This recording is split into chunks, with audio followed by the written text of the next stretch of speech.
जय जय सतगुरु मेरे की, जय जय सतगुरु मेरे की, सदा साहिब के जिन्होंने दीक्षा ले ली है और जिनके ऊपर कोई ऐसी आपदा आनी है कि आपकी मृत्यु होनी हो, तो पहले परमात्मा उस मृत्यु को रोकेगा, बाकी सांसारिक सुख तो फिर आपका ढेर लगा देगा, आपका जीवन एक्सटेंड हो गया था। तो इस बात को आप ध्यान रखना, यह कोई बालकों का लेख नहीं है और इतने एक मनुष्य जीवन का मिलना हंसी खेल नहीं है। एक सांस भी मनुष्य जीवन की मिलना आपको बालकों का खेल नहीं है, और ये आपको 150 वर्ष एक्सटेंड कर देता है। ये परम पिता, ये पूर्ण परमात्मा है। तो पुण्यात्मा, इन बातों पर ध्यान रखना जो दास आपको गाइडलाइन बता रहा है। तो इस प्रकार जिनको राहत नहीं मिल रही है वो ये ना सोचो भगवान का ऑपरेशन चालू नहीं है। आपके उन संकट निवारण के लिए परमात्मा उसी दिन सक्रिय हो जाता है जिस दिन आप इस ज्ञान को पढ़कर या ज्ञान को सुनकर और हृदय से पुकार लेते हो, परमात्मा हम आपके हो लिए, आपके बगैर मुझे कुछ दिखाई नहीं देता है। और कब बुलाओगे उसी दिन से परमात्मा आपको अपना मान लेता है, क्योंकि ये आत्मा का साथी है, आत्मा इसका अंश है। चाहे वो किसी धर्म में है, चाहे किसी मजहब में है, या किसी प्राणी के शरीर में है, कुत्ते गधे सूअर के शरीर में है। तो ये परमात्मा उसी दिन से आपको स्वीकार कर लेता है यदि आप हृदय से पुकारते हैं। और जिस समय नाम ले लेते हो फिर तो बातें खत्म हो जाती है कि आपके कोई सुनवाई ना हो या आपके संकट दूर ना हो। उसके लिए यही कारण हो जाता है कि परमात्मा पहले वो संकट टालेगा जो तेरी जान को जोखिम करेंगे। आपको जीवन एक्सटेंड करके फिर धीरे धीरे तेरे सारे आपके सभी कार्य, आवश्यक कार्य जो होंगे सारे ठीक करेंगे। देखो ये भक्ति मार्ग है। यदि आप यहां आते हो बरवाला आश्रम में, तो आपको सबसे पहले ये उद्देश्य बनाना होगा कि मुझे मोक्ष चाहिए। और जो ये कहते मैं फैक्ट्री लाऊं, मैं मंत्री बनूं, एमएलए बन जाऊं, मेरा आशीर्वाद दे दो गुरुजी, देखो ये आशीर्वाद यहां पर आपको नहीं मिलेंगे, क्योंकि ये तो भगवान से दूर करेंगे आपको। और हम ऐसा विष आपको खिला नहीं सकते जो आपका जीवन को हानि कर दे। डॉक्टर ऐसा अनजान नहीं होता। इसका कारण यह है कि जैसे कोठी बंगले आपको दे भी देगा भगवान, तो आप परमात्मा से कोसों दूर होगे। और फिर क्या बताते हैं, सर्व सोने की लंका थी वो रावण से रणधीरम, एक पलक में राज विराजीव जम के पड़े जंजीरम। सारी सोने की लंका बख्श दी थी उसको, सारा लंका सोने की बनाए बैठा था। और उस समय तो कई कई हजार, 20-20, 30-30 हजार वर्ष की उम्र होती थी। तो उसने त्याग को सोचना कोई बड़ी बात नहीं थी, कभी ना मरूं, 30-40 हजार वर्ष जीऊंगा, क्योंकि सतयुग में 1,00,000 वर्ष की आयु होती है। और त्रेता में भी 67 के अंदर 40, 50, 30 और लास्ट में कम हो जाती है। तो रावण के मन में ये खरपतवार पैदा हो जाना, क्या भी नहीं मरूंगा, ठाठ तो कोठी बना ली, दो कोई मंजिल की अटारियां बना रखी हैं। जैसे आजकल ये 20-20, 30-30 मंजिल के बनाते हैं मकान, वो तो 100 मंजिल के बनाए बैठा था, 200 के, इतना कुबद्दी था।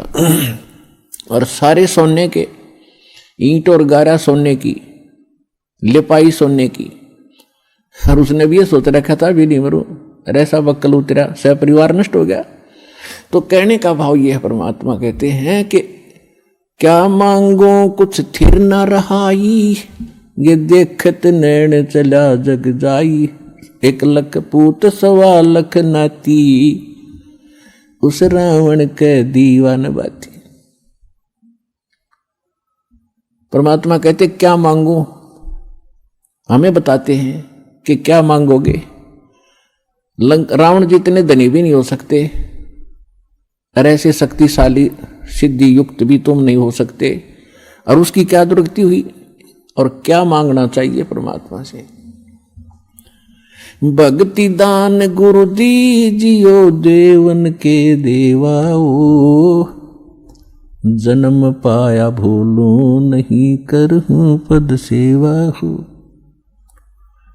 और फिर क्या मांगे, साईं इतना दीजियो जा मैं कुटुंब समाए, हम भी भूखे न रहे अतिथि न भूख हो जाए।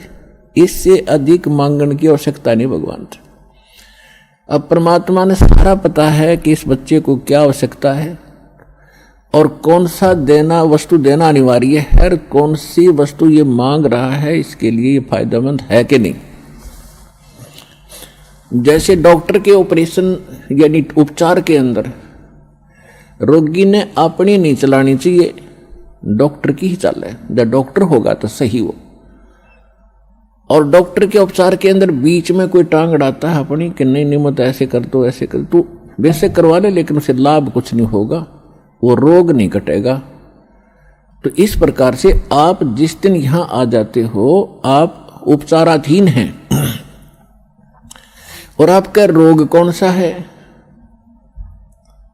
जग सारा रोग यारे, जिन सतगुरु वेद न जाण्या, जग सारा रोग यारे, जग सारा रोग यारे, जिन सतगुरु वेद न जाण्या, जग सारा रोग यारे। कौन सा रोग भाई, जन्म मरण का रोग लग्या है या तृष्णा बडरी खांसी, जन्म मरण का रोग लग्या है या तृष्णा बडरी खांसी, आवागमन की डोर गले में या पड़ी काल की फांसी, जग सारा रोग यारे, जिन सतगुरु वेद न जाण्या, जग सारा रोग यारे। भाई देखा देखी गुरु शिष्य बन गे, किया ना तत्व विचारा, देखा देखी गुरु शिष्य बन गे, किया ना तत्व विचारा, गुरु शिष्य दोनों के सिर पे यू काल ठोके पंजारा, जग सारा रोग योरे, जिन सतगुरु वेद न जाण्या, जग सारा रोग यारे।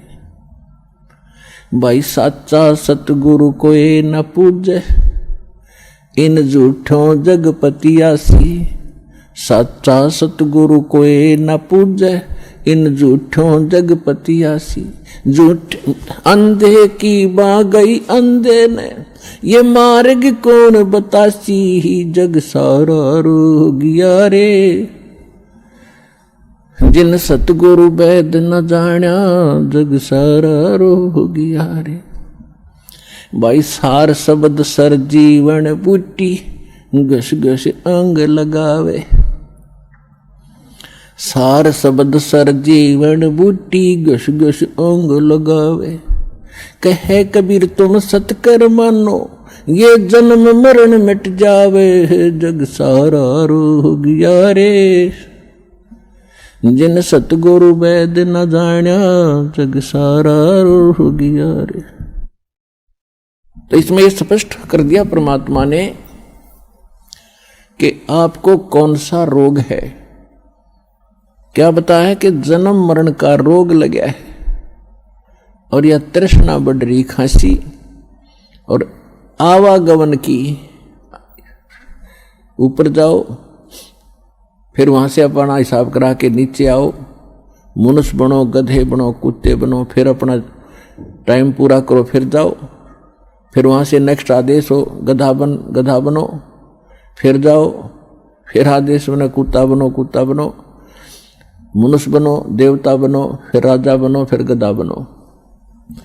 कहते ये आवागमन की डोर गले में या काल के कर्म की फांसी आपके लगी हुई है और इसको केवल परमात्मा पूर्ण ब्रह्म सत्य पुरुष कबीर परमेश्वर के अतिरिक्त कोई ऐसा भगवान नहीं है, देव नहीं है जो इस रोग न काट सके।